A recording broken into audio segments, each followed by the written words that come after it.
What kind of things do you do to regulate your nervous system? For me, one of them is nature. So come with me to Haffron Forest.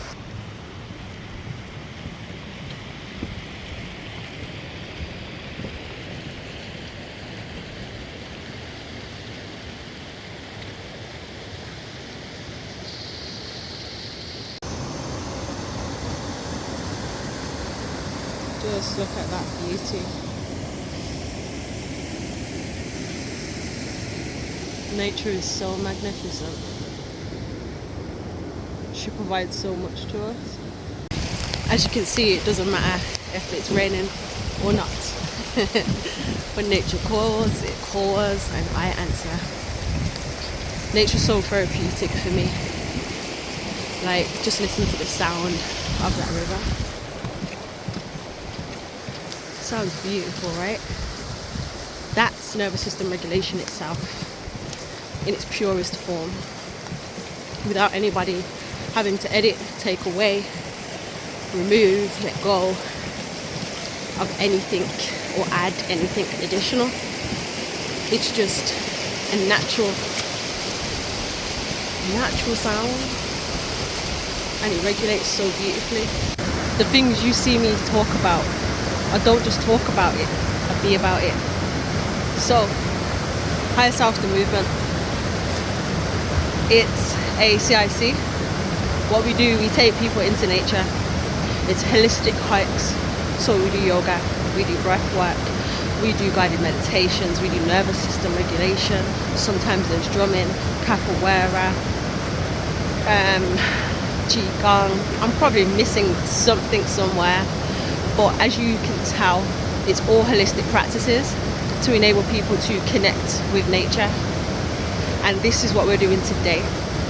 We're checking out one of the spots for next month's hike. Aaron? Yo. This is Aaron. He's the founder of Higher Self, the movement. And I'm grateful to be a part of this because it's something that I stand for. It's something that aligns with me. And that's one thing that I'll say to you. Only do things that align with the energy that you are, or the version of you that you are becoming. What made you start Higher Self, the movement?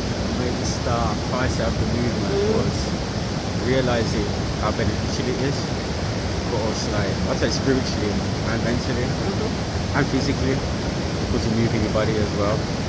And like just by hearing the sound of that, it's doing a lot to me right now. I don't even think you understand. I want you like to experience it as well. Exactly. And he literally said what I said previously without even realizing I said it, because it wasn't even there when I was filming that.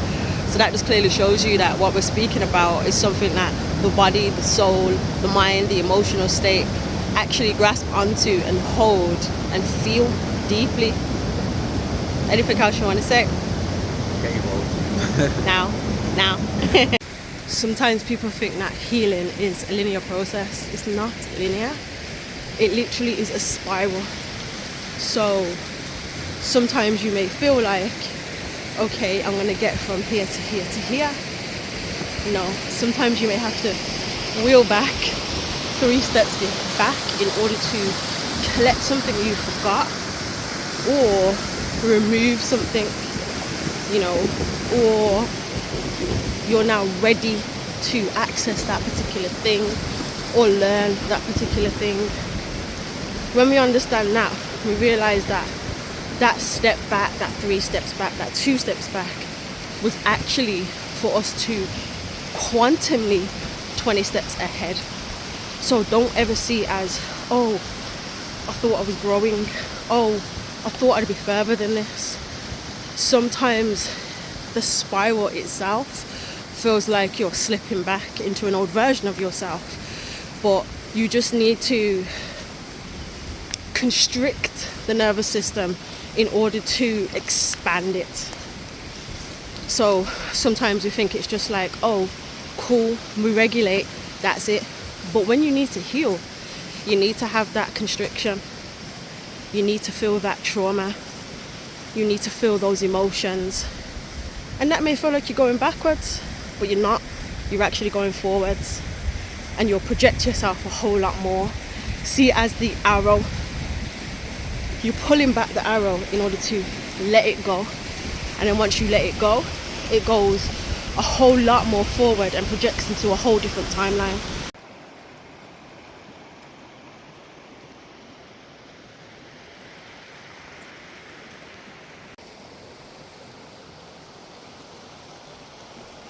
Like, I've had multiple times where I felt like I was going backwards.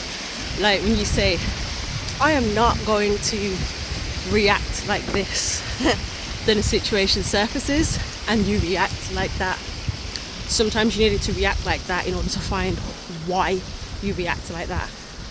And sometimes it's not even your stuff. I'm not going to go too deep into this part, but I will in a future video. Sometimes it's your great-grandmother's stuff. Sometimes it's your great-grandfather's stuff. And that baggage was just programmed into your specific DNA. And you carried that forward in order to release it, in order to process it, in order to understand it, in order to rectify it, so then the future generations don't need to do so. Does that mean that they didn't rectify anything or heal anything or clear anything? Nope. It just means it took more than one generation to do it. And that's okay. Everyone plays their part. So this is why you will end up seeing people that repeat patterns. You know, for instance, someone has an alcoholic uncle, and then now the cousin becomes an alcoholic. And they're wondering what happened. How did you follow that pattern when you knew how destructive it was? But he couldn't help it. The pattern's gone through him in order for him to rectify that. But he didn't actually notice that that was the thing why. And what it is, the pattern repeats itself if it's not observed, if that trauma is not held. Because the uncle, he probably went through something that then made him an alcoholic, which made him come, you know, into a mental block, an emotional block inside of himself, a traumatic block that happened internally, which he used a coping mechanism to cloud it out. And then the son starts to do the same. But it's because now that trauma has presented itself into the son, for the son to look at it, for the son to clear it, for the son to let it go, for the bloodline, for the generations that are coming after. Because if not, they will then experience that same thing. So if you have children, ask yourself, are you dealing with your trauma? Are you dealing with that guilt? Are you dealing with that grief? Because if not, you'll leave it for them to have to deal with. Sometimes when we think a certain family member is toxic, or we don't get on with them, or we keep clashing, it's because something needs healing between you. Sometimes it's something from a previous life. Sometimes it's something within the lineage. Say for instance, you have two cousins and they have issues with each other, and you notice that the moms also have issues with each other who are sisters.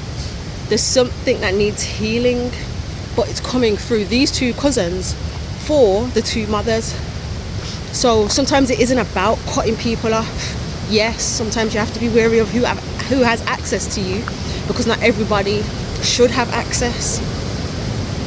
But sometimes it ain't about that. It's not about cutting them off. It's about seeing what the issue is, what's the problem, so you can really heal and get to the deep healing.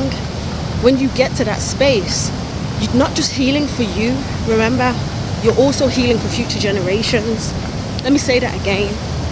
You are not just healing for you, you are also healing for future generations. So remember that when you're trying to ignore grief, when you're trying to ignore emotions, when you're trying to run away from your mental state, when you keep trying to run away from your mom, your dad, because you feel they're toxic, you're running away from something that you need to heal. And if you don't, the baggage then transfers to the future generation.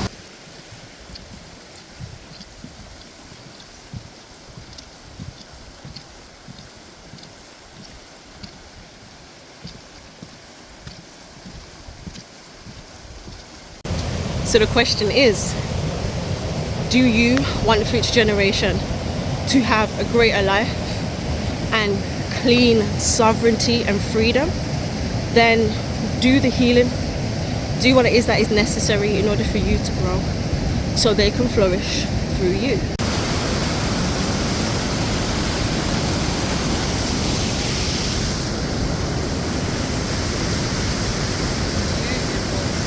Thank you for watching, and thank you for choosing you. Remember, healing starts with safety.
Like that.